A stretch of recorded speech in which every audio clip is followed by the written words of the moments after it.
Nashukuru Bwana kwa siku nyingine ambayo ametupatia na neema yake na fadhili zake kuwa juu ya maisha yetu siku ya leo. Na ni siku njema Bwana amekuwa pamoja nasi,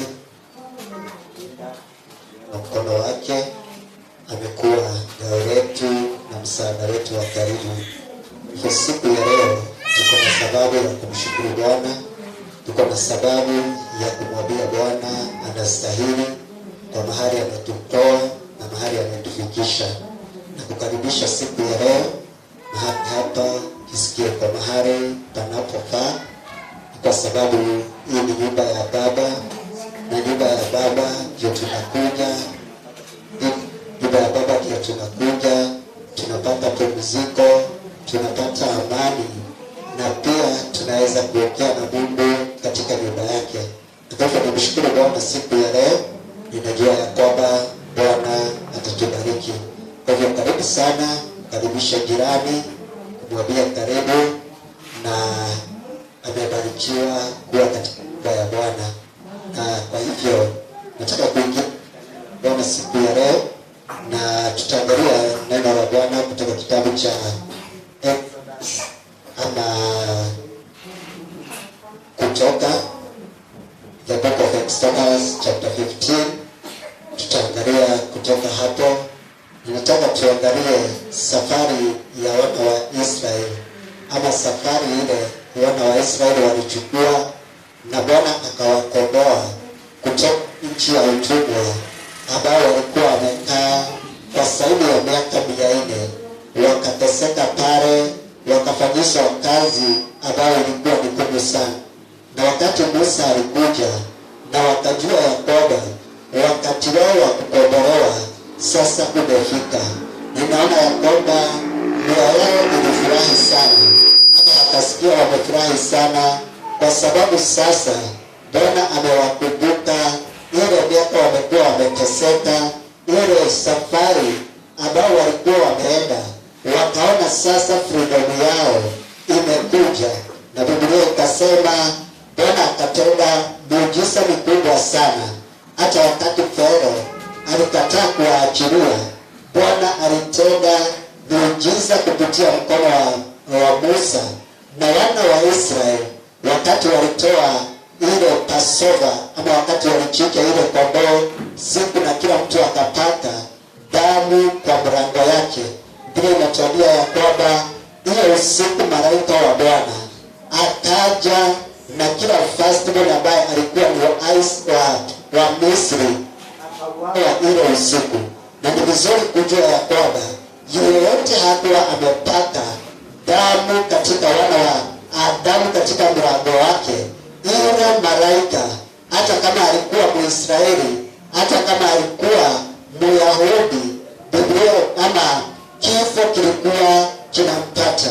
Na Biblia inasema ya kwamba kuna Wamisri wengi sana ambao walienda pamoja na Musa katika nchi ya Kanani, ama walianza safari ya kwenda katika nchi ya Kanani.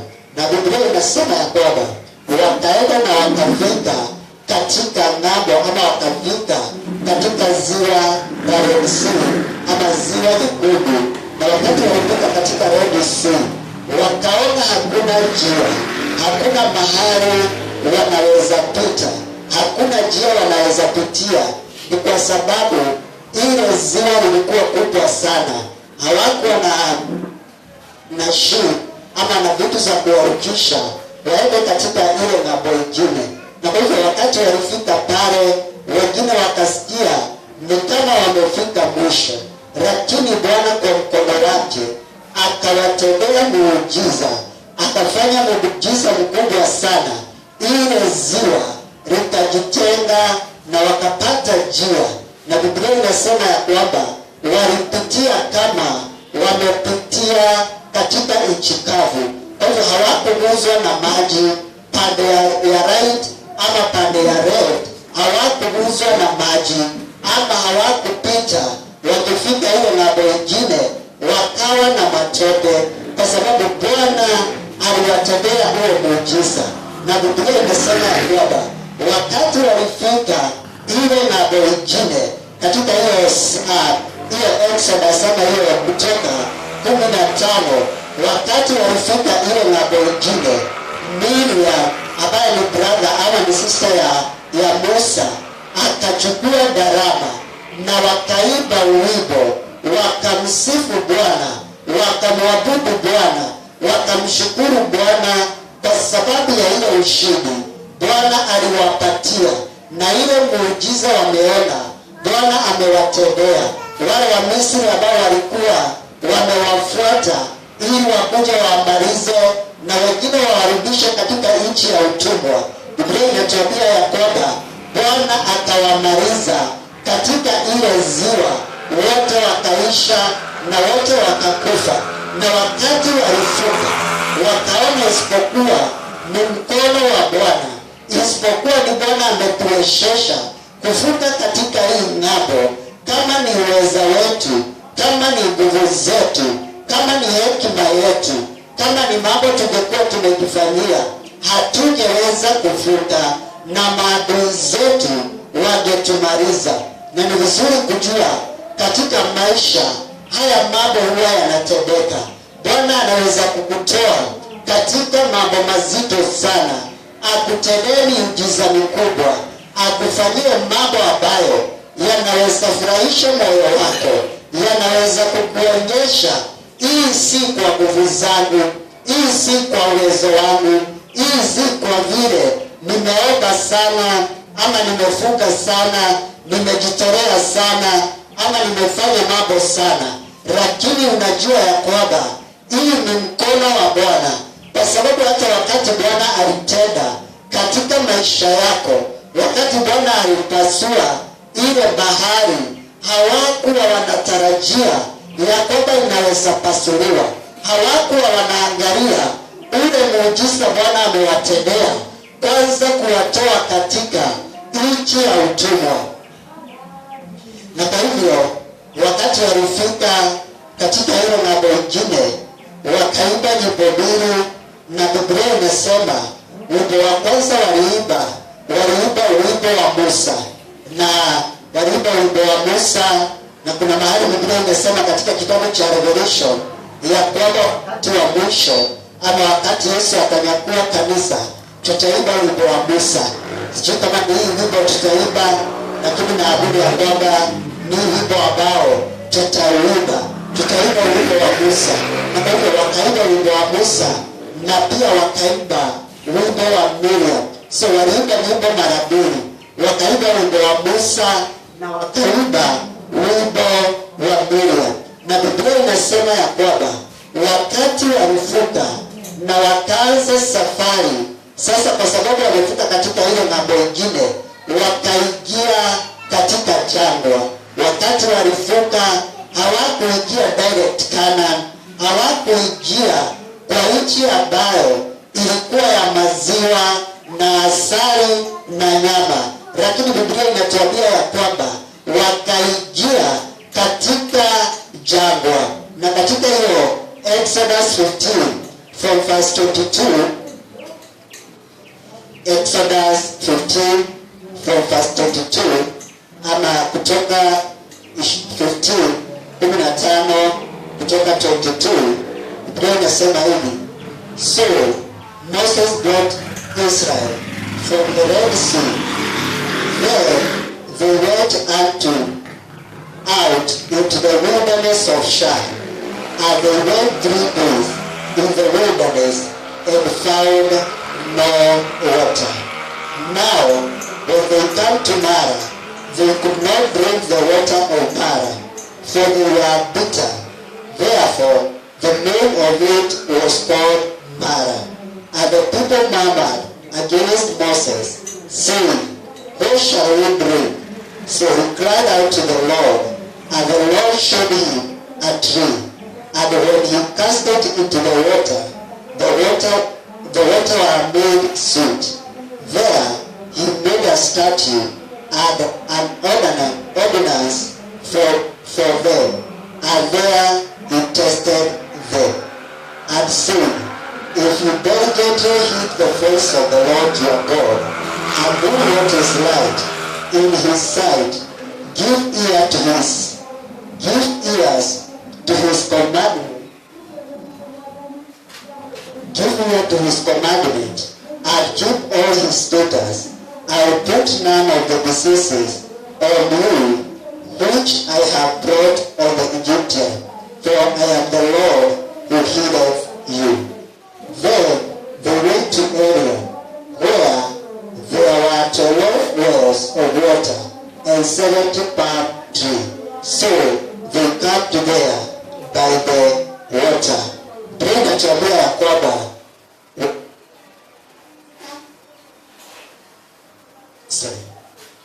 inatuambia ya kwamba wakati hao wa Israeli walivuka katika ile ng'ambo nyingine, wakaingia katika jangwa, na wakati waliingia katika jangwa, wakaingia in the wilderness of Shur, ama jangwa la Shur, na wakaenda katika ile jangwa kwa siku 3. Walienda safari ya siku 3, na ile safari walienda ya siku 3, ikawa ile safari hakukuwa na maji, hawakupata maji katika ile jangwa.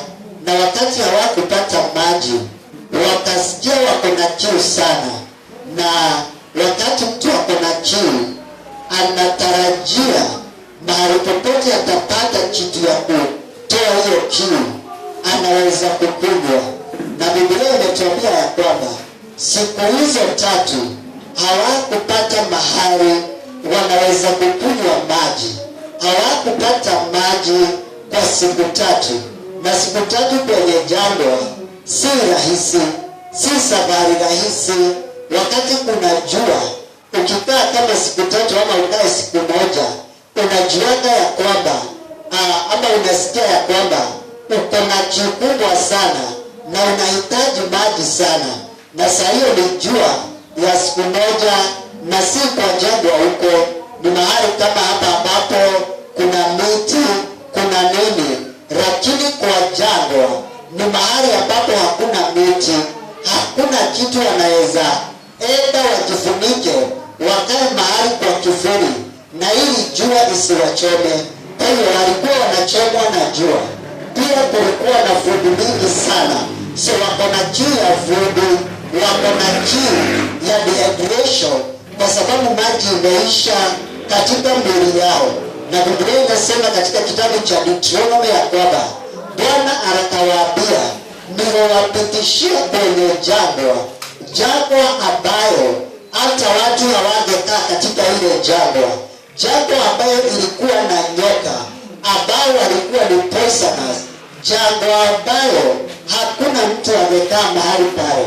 Na kwa hivyo hawa watu wakapitia katika ile jangwa, na after 3 days wakasikia kiu yao ni kama watakufa kwa sababu ya kiu.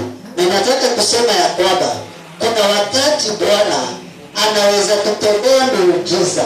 Kuna wakati Bwana anaweza tuvukisha katika mambo ambayo ni mazito sana katika maisha yetu, na atupatie ushindi ambao ni mkubwa sana. Atupatie ushindi ambao unaweza tetemesha hata watu wa familia. Atupatie hata ushindi ambayo unaweza tetemesha hata dunia. Lakini vizuri kujua, hata kama Bwana amekupatia ile ushindi, unaweza pata ushindi katika maisha, lakini uingie kipindi ambacho ni cha ukosefu, ama uingie kipindi ambacho hauelewi mambo inaenda aje katika maisha yako. Uingie kipindi ambacho kina ugumu katika maisha, uingie ugumu wa kiafya, uingie katika jangwa maybe la kiafya, jangwa la finances, uingie katika jangwa la kiroho, uingie katika jangwa ambayo hauelewi. Na kwa sababu maji huwa ina refresh, ama maji huwa inatuma mtu akue refresh, unapata ya kwamba hata maji ya kukufresh ama maji ya kukufatia nguvu hauwezi ukapata. Na watu wakapitia katika ile jambo Siku ya leo sijui ni mambo gani ambayo Bwana alikufanyia na hapo mbeleni ukaona ushindi mkubwa sana katika maisha yako. Bwana akakukomboa katika minyororo ya dhambi, katika utumwa wa dhambi ambao ulikuwa katika Misri, na Bwana akakutoa huko na akakutendea miujiza. Wakati uliona kama maisha yako yamefika mwisho, wakati uliona ni kama hauna tumaini la kuendelea, wakati uliona ni kama ugonjwa itakumaliza, madeni yatakumaliza, mambo yatakumaliza katika maisha yako, yale mambo yamekuzunguka, ukiangalia na nyuma mahali umetoka, unaona hatari kubwa sana, na mbele yako unaona ni Red Sea ambayo imesimama mbele yako, na Bwana akakupatia ushindi, akapati ile Red Sea ama akapati ile jambo, na ukaweza kupita ukaenda katika ile mambo ingine. Lakini wakati ulienda ukitarajia sasa umefika katika nchi yako ya tumaini, umefika katika nchi yako ya pumziko, umefika katika nchi ya kustarehe, instead ya kufika huko, hata kama ulimsifu Bwana, hata kama ulimwabudu Bwana, hata kama ulitoa maushuhuda vile Bwana amekutendea, vile Bwana amefanya katika maisha yako, lakini wakati ulianza sasa safari ili ufike katika hatima yako, ili ufike katika mahali Bwana amekuitia, mahali Bwana amekuambia hapa ndio nataka kukupeleka, ukapate ya kwamba umeingia katika jangwa, na ile jangwa umeingia ni jangwa hauelewi unaweza toka aje, hauwezi rudi nyuma, hauwezi enda mbele, kwa sababu hata kiu ile uko nayo unasikia ni kama itakuua. Na Biblia inasema ya kwamba wakati huo wana wa Israeli wakalalamikia Musa, wakaanza kupiga kelele, wakasahau yule Bwana aliwapatia, yule Bwana aliwatoa katika nchi ya utumwa, yule Bwana alituma ziwa la Red Sea ama Red Sea ipate mara mbili. Wakasahau hayo mambo, lakini sasa wakaona ile shida wako nayo ni kubwa sana hata kuliko mahali ambapo wametoka. Na siku ya leo sijui mpendwa, ni mambo gani ambayo unapitia? Unasahau ile miujiza Bwana amekupatia, unasahau yale mambo Bwana ametenda katika maisha yako. Na ile kitu kibaya sana wale watu walifanya, walianza kulalamikia Musa, wakaanza kumpigia kelele, wakaanza kuteta. Sijui ni mara ngapi ushawahi teta kwa sababu ya Bwana, unateta kwa sababu ya kanisa, unateta kwa sababu ya mchungaji, unateta kwa sababu ya wale watu wanaamini Bwana, unateta ukisema ni kama afadhali ningekaa mahali nilikuwa, afadhali ningekuwa ninafanya mambo vile nilikuwa ninayafanya. Na Biblia inatuambia ya kwamba wakati waliendaenda wakaona kisima, lakini wakati walienda kukunywa ile maji wakapata ile maji ni chungu.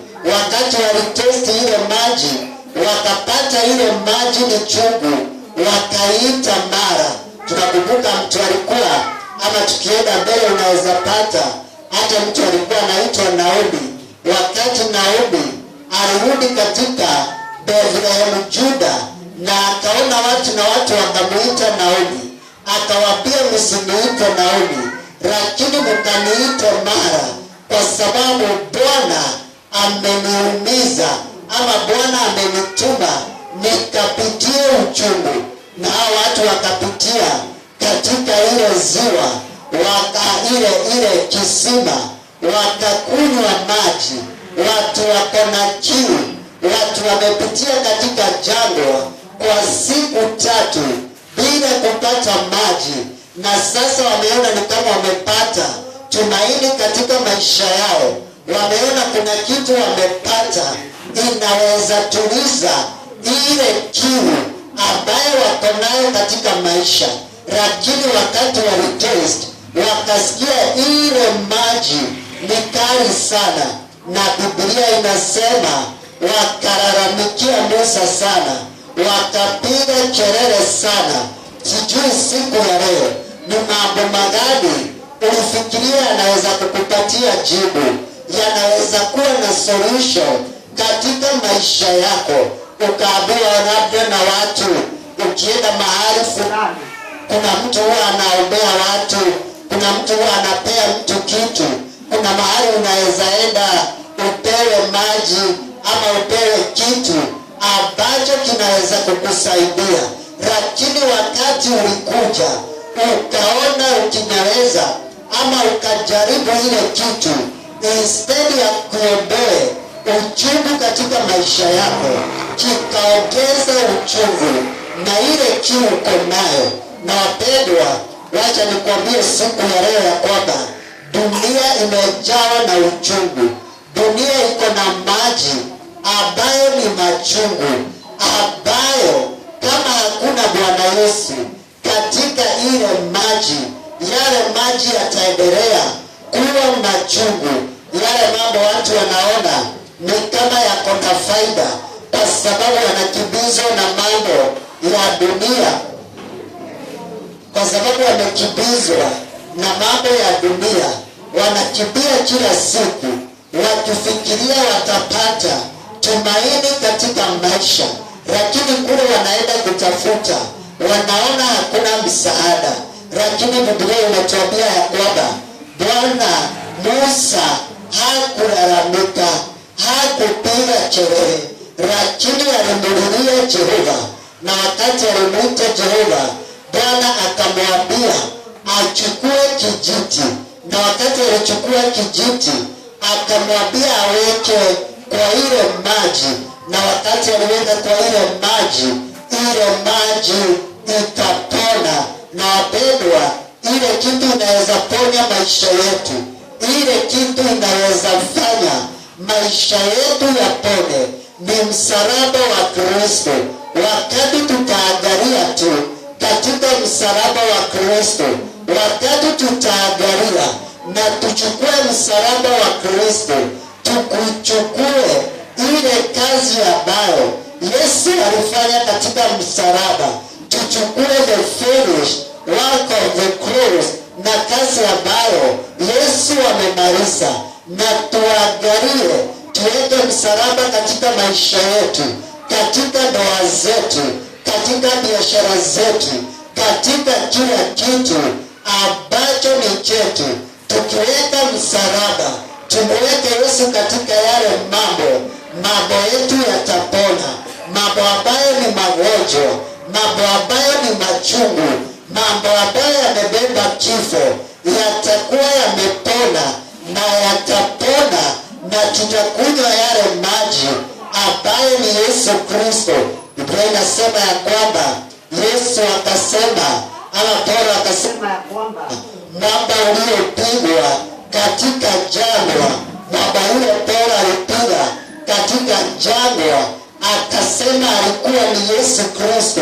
Naye Yesu wakati alikutana na yule mwanamke Msamaria na akamuomba maji, na yule mwanamke akamwambia Wayahudi na Wasamaria hawakubaliani, lakini Yesu akamwambia yeye ndiye kisima cha maji ya uzima, na yote atakaye kunywa katika ile maji hataona kiu tena, hatapungukiwa, hatasikia kiu tena. Na mpendwa, siku ya leo katika jina la Yesu Kristo, ningependa kukuambia wakati tutakunywa maji kwenye kisima ambaye ni Yesu, wakati hata tumepitia katika jangwa la maisha, katika mambo mazito, katika mambo ambayo hatujui na tunaweza toka kwayo namna gani, wakati tunapitia mambo ambayo hatujui Je, tutatokea namna gani? Instead ya kwenda kukunywa maji ambayo iko katika dunia, ambayo ni machungu, ambayo haina Yesu, tutakaye kunywa hii maji naye ni Yesu Kristo, tutakayelia jina la Bwana kama vile Musa aliita jina la Bwana. Yeye hakulalamika, yeye hakupiga kelele, yeye hakuteta, lakini alililia jina la Jehova, na Bwana akampatia jibu ya yale mambo ambayo alikuwa anapitia, ambayo alikuwa anapitia. Na jibu letu katika hii maisha ambayo tunaishi, jibu letu tutalipata tu katika Yesu. Hatutalipata kwenye wale watu wanajua kusoma mikono, hatutalipata kwenye wale watu watatuambia ninajua ni nini kinakukula, hatutayapata kwa wale watu ambao wako na hekima ya kimwili, lakini tutayapata katika hekima ya Kristo. Wakati tutamulilia Bwana, ndio atatupatia jibu ya yale mambo ambayo ni mazito katika maisha yetu. Tunaishi wakati ambao ni mzito sana, wakati kama wale watu wanaongea lugha ya Kikuyu, tumerudia migu ya mlima, ama tumerudia gaishia udo. Tumekuwa ya kwamba ndio tunaenda kukonsult ili tujue mambo yetu, ili tujue mambo yanaendeleaje katika maisha yetu. Kwa hivyo tukamwacha Yesu ambaye ni kizima cha uzima, tukaenda kuchimba vizima ambavyo hazina uhai. Na wakati tumeenda kuchimba hizo vizima, tunapata ya kwamba ni kifo kiko katika zile zizima. Na wapendwa, msalaba tu wa Kristo ndio uko na jibu ambalo tunataka katika maisha yetu. So dunia inaweza kuwa imekupatia mambo machungu sana, lakini instead ya kulalamika, instead ya kucomplain, itie jina la Bwana, lilie jina la Kristo. Na ukilitia jina la Bwana utapata jibu la maisha yako. Wapendwa, hatustahili kurudi kwa ngomii ili tukaziulize maswali. Hatustahili kurudi kwa jata ama kwa star katika magazeti ili tukaziulize mambo yetu, lakini tunaweza mtazamia Yesu Kristo katika maisha yetu, na tukimtazamia tutapata jibu. Na Biblia inasema ya kwamba Bwana akawaambia, mkifuata sheria zangu na mfuate my commandment, ama mfuate sheria zangu, nitamuondolea hata magonjwa na nitakuwa pamoja na nyinyi. Na Biblia inasema ya kwamba wakati walienda safari nyingine, wakaenda wakakuta vizima vingine, ama wakaenda wakakuta the palm tree, na pia wakakuta ilikuwa na the water, ama wakapata ilikuwa na vizima zingine 70. Ama verse 27 inasema hivi, then they came to area where there were 12 wells of water and 70 palm tree. So they camped there by the water. So hata wakati waliendelea, ile kitu ya muhimu katika maisha ni wakati hata maisha imekupa uchungu, ni wakati hata umefeli na umeanguka na umesikia hata hauna nguvu, mambo ni mazito sana, mambo hayana mwelekeo. Ile kitu ya muhimu ni kuendelea tu na safari. Hata kama umeumia katika safari, hata kama uko na vidonda, hata kama umejeruhiwa, unaendelea tu na ile safari. Hata kama hawa watu Musa aliwaambia tu waendelee na safari, na wakati walienda kidogo wakapata vizima 12, na wakapata miti ya palm tree 72, ya kwamba kila familia ama kila tribe ya Israeli, kwa sababu walikuwa 12 tribe, ikamaanisha ya kwamba kila tribe ilipata kizima chake ambapo walienda wakakunywa maji.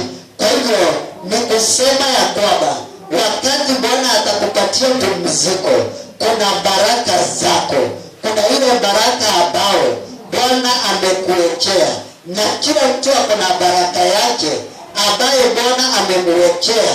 Kama hatutakufa moyo katika hii safari, hata kama wakati huu unaweza kuwa uko Mara, unakunywa maji machungu, unapitia mambo machungu, ni vizuri kujua ya kwamba kuna siku moja ambayo Bwana atakupeleka area ambapo utakunywa maji ambayo ni mazuri, maji ambayo hayana uchungu, na sio kukunywa tu, utakuwa na kisima chako kama vile hao walipata kisima. Kila tribe ikawa na kisima chake. Kwa hivyo hakukuwa na kumenana sana, hakukuwa tena na kubishania maji, kwa sababu kila mtu alipata baraka zake na kila mtu akapata pumziko, kwa maana walipata the palm tree, wakapata sasa kivuli, mahali wanaweza wekelea vichwa zao, mahali wanaweza pata pumziko, mahali ambapo wanaweza kuwa watapata amani katika maisha yao. Na mpendo, siku ya leo nikipenda kukuambia ya kwamba katika hii safari Bwana atakupatia pumziko. Hata kama leo unaweza kuwa hauna pumziko, hata kama leo unaweza sikia ni kama mambo ni mazito, kuna siku moja Bwana atakupatia pumziko, atakupitishia katika area mahali utapumzika, mahali utakaa kwa muda, ili urefresh, ili upate nguvu, ili upate neema, ili upate uwezo wa kukuwezesha kuendelea katika hiyo safari nyingine ambayo imebaki katika maisha yako. Wapendwa, tuko na Mungu ambaye ako uhai, tuko na Mungu ambaye anatuwaza mawazo mema. Wakati wote tutakapomuita, atatushika mkono, na hiyo hatua ingine tutatembea pamoja na yeye. Mungu vile anafanyaga kazi ya kwamba hafunuaji mambo yote. Ukiombea anakuambia the next step ambayo utatake katika maisha yako. So wapendwa, siku ya leo ni kujua ya kwamba hata kama unapitia uchungu, Bwana atakupatia pumziko. Usikufe moyo, usikae chini katika mahali uko Mara, lakini ujue ya kwamba nimeitiwa kwenda Kana, nimeitiwa huu mwaka wa expansion. Bwana ameniita ili nika-expand katika njia zote. Lakini hata kama katika safari yangu nimepitia uchungu, najua nitapata area mahali nitapata pumziko, mahali nitatulia, mahali nitakunywa maji yani refresh, mahali nitapata kivuli cha palm tree na nipate pumziko la maisha yangu. Kwa hivyo tuendelee na safari tukimtumainia Bwana, tukimngojea Jehova, na tukijua ya kwamba Bwana bado wako pamoja nasi. Tumekuwa tukiangalia about abiding in Christ, na tukasema ya kwamba Yesu haachaji mtu, na tukijua Yesu bado wako pamoja na sisi, ambaye ni kizima cha uzima, tutakuwa na amani katika maisha yetu, na tutaendelea katika maisha yetu. So